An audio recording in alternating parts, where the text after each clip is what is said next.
Hey everybody, it's Keith with Bob CNC. Welcome to Shop Talk, and as always, I'm here with my best friend Robert. And I'm here with my best friend Keith. And once again, I wonder how that works. Yeah, me too. I mean, totally different. Yeah.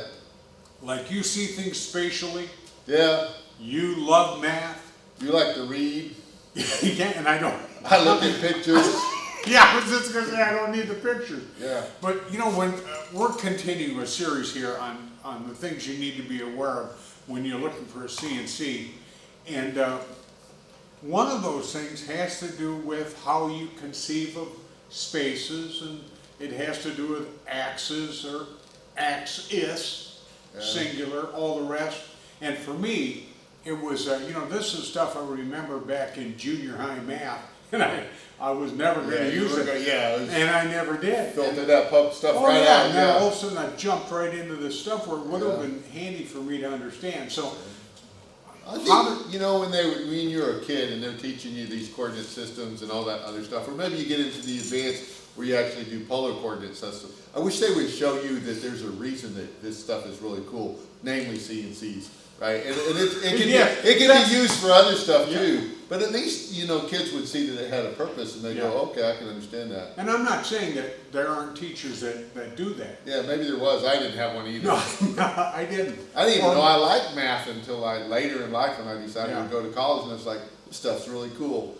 So, you know, on a CNC machine, I think it was invented by, you know, people like me because they came up with names like X, Y, Z, and ABC, right? Instead of the fore to aft and the up and downy, you know. I mean, so that, you know, it was definitely, but there's convention that you're going to need to know if you're looking at CNCs, because it's important to understand what they are so that you can know what your machine does. So if somebody says they have a, you know, an XY machine, then it's really a plotter probably. So it travels forwards and backwards, left and right, X and Y. But if it doesn't mention a Z, then it probably just has a pen, or maybe like a laser, it's just on or off. So it's really an XY or a plotting. A printer is an XY machine, right? So, and then, you know, the XYZ actually adds the up and down now. So you go forward, backwards, left and right, and up and down. So that's the XYZ, and that's probably the most popular. Right. There's one thing that you need to probably not be concerned about when you're looking at a machine if it's an XYZ, but one thing that you need to understand when you set it up is there's this thing called the right-hand rule, and you have to follow that or your projects will become mirrored, right? And that means that if you have a coordinate system, that you would run your hand across the X and then across the Y, and whichever way your thumb is facing, if you're using your right hand, is Z positive. So X, Y, Z, right? And if you did it, you know, with the other one, it would be X, Y, it would be facing the other way. What's really interesting to me is artists use the left-hand rule and engineers use the right-hand rule. I don't know why we did that, but when I was using a program that was made for creating video games, everything was backwards to me because they were using the left-handed rule, right-handed rule. So that doesn't really matter when you're looking for a machine, when you buy an XYZ, but when you're setting it up, it'll sure make a difference. Or as you're learning software. These are this convention, this way of thinking in terms of three-dimensional space is something you have to be aware of. Of course, you know, you can either go back to your junior high textbook, or, you know, you can Google this information. Absolutely. But it's something that you are going to have to just be aware of. Yeah, just know that it exists. Have a basic understanding. Yeah, the nice thing is the software takes care of that, and if you follow the directions of most manuals, I would imagine that they take care of that too. But your X and Y may be swapped. Some folks like the longer axis to be X, and some folks like the longer axis to be Y. And, you know, there's advantages and disadvantages because of where the home position is or where the extent is, but it's just something that you'll need to learn. Right, it's not a right or wrong. No, it's not. Well, it's just a preference, you know. I mean, certain manufacturing companies, for the way that they design or the way that they see where the controller's going to sit, they want you to be close to that 0, 0 position.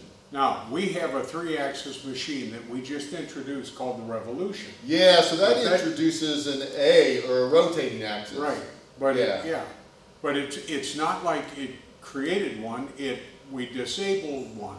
Right, it's still a 3-axis machine, Right. so, well, let's let's just talk about rotating axis. And again, because, we're boring, it was A, B, and C, right? Those, I guess, we started at the end with one, we thought, well, let's wrap around and start from the beginning. I have no idea. But A typically wraps around the axis of the X, Okay, where B wraps around the axis of the Y, and then C would wrap around the axis of the Z. And this, if you have a 5-axis machine, it's normally an AB, although it could be an AC, I suppose. But that's because the spindle's already turning, so you can't wrap it if it's actually Right. spinning. So you have A, B, C. So you have those X, Y, Z, A, B, C, and if you have robots, you can have, get into some other letters, but we won't go there because we're basically talking about CNCs. Right. Most of the time, you're going to find 5-axis is where it stops. So you were talking about our revolution. So Yeah. it's actually a 3-axis. So we got rid of Y and we replaced it with A. So it is an XZA machine. So Right. still 3. So you have one, back and forth, and then the Z can come down to your cylinder, and then you have the cylinder. So this is really a rotating axis. It's not really a 4th axis, right? There's only 3. And the difference between that means that you're always cutting on the center line. You're not varying from side to side. So it will have the same limitations as a 3-axis machine. It's just that instead of your bit being perpendicular to the surface, it will be perpendicular to the radius of the cylinder. now I know that this maybe is as clear as mud to a lot of folks. So if you have any questions about axes and conventions and things like that, you can get a hold of us at the help desk at bobcnc.com. There might be something in some design work that you're doing, you're having trouble understanding something in the software you're learning. Just give us a holler, we'll be glad to help you out. Absolutely. And we've got a couple more things to cover, but we'll get those in videos as they come out. So, Sounds good. till next time, thanks guys.